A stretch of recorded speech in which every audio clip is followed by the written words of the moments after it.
اب اس کے بعد اس سورہ مبارکہ میں یہ بڑا عجیب مقام ہے اس اعتبار سے قرآن کا. عجیب کے معنی کیا ہے؟ دل لبھانے والا، حسین. یہاں اللہ کے تقوی کا جو مقام اور مرتبہ واضح کیا جا رہا ہے اللہ کی نگاہ میں، اگر واقعتاً حقیقی تقوی ہے، صحیح تقوی ہے، قلب کا تقوی ہے. جیسے کہ حضور فرماتے تھے اپنے دست مبارک سے 3 مرتبہ آپ نے اشارہ کیا اپنے سیرہ مبارک کی طرف. التقوی ہا ہونا، التقوی ہا ہونا، تقوی یہاں ہوتا ہے. دل میں تقوی ہے تو تقوی ہے. باقی لباس اور وضاقت یہ ساری متقیوں کسی بنا لی اور اندر کا معاملہ نہیں ہے تو یہ بہروپ ہے، یہ تقوی نہیں ہے. لیکن حقیقی تقوی ہو تو پھر اس کا کیا مقام ہے؟ اب دیکھیے پہلی بات آ رہی ہے، وَمَن يَتَّقِ اللَّهَ يَجْعَل لَّهُ مَخْرَجًا. جو شخص اللہ کا تقوی اختیار کرے گا اللہ اس کے لیے راستہ پیدا کر دے گا. جہاں بالکل نظر نہیں آئے گا کہ کوئی راستہ، اللہ راستہ پیدا کر دے. بالکل نظر نہیں آ رہا تھا موسیٰ کے ساتھیوں کو کہ اب کیسے بچیں گے، پیچھے لشکر آگے، آگے سمندر ہے، اللہ نے راستہ پیدا کیا. خود حضرت ابو بکر کا جو حال ہو گیا تھا کہ حضور اگر انہوں نے ذرا بھی دیکھ لیا، نیچے اپنے قدموں کی طرف بھی نگاہ ڈالی تو ہم نظر آ جائیں گے. آپ نے فرمایا لا تحزن ان اللہ معنا، راستہ نکالتا اللہ. پھر حضور گئے طائف، لیکن وہاں سے خالی ہاتھ آئے. مدینے میں اللہ نے خود ہی کھڑکی کھول دی، 6 آدمی ایمان لے آئے. آپ گئے ہی نہیں اور وہاں انقلاب بھی آ گیا. عظیم. اس اعتبار سے اللہ مخرج پیدا کرتا ہے. تم صحیح طریقے پر چلتے رہو، تقوی اختیار کرو، صحیح راستے پر جد و جہد کرو. یہ کام اللہ پر چھوڑو. کب اسے منظور ہے اس کا کامیاب ہونا؟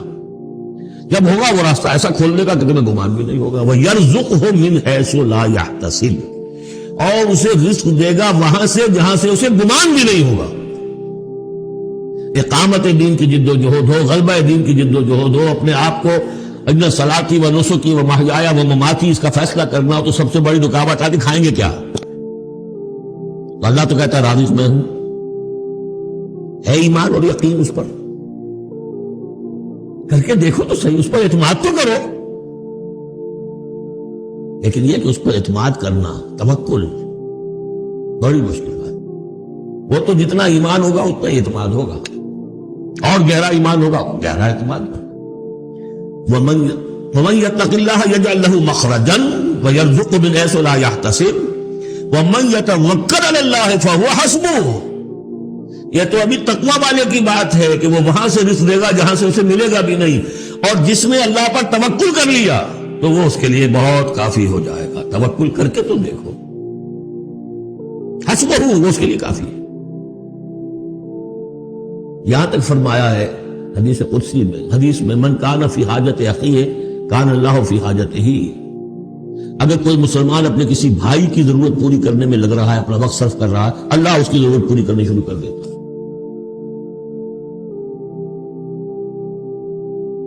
فکر ماں در کار ماں ہزار ماں، کار ساز ماں بے فکر کار ماں. یہ فارسی شاعری کے اندر یہ دینی حقائق ہے. کار ساز ماں بے فکر کار ماں، میرا کار ساز میرے کاموں کی فکر کر رہا ہے، میں نے اپنے آپ کو اس کے کام کے لیے لگا دیا. وہ دنیا میں بھی ذرا سا بھی کوئی شریف انسان ہوگا، آپ اس کے ہو جائیں وہ آپ کو چھوڑ دے گا پھر کہیں؟ شرافت ہو، مروت ہو اس میں. آپ اللہ کے بن کر تو دیکھیے. پھر وہ کارساز ہے.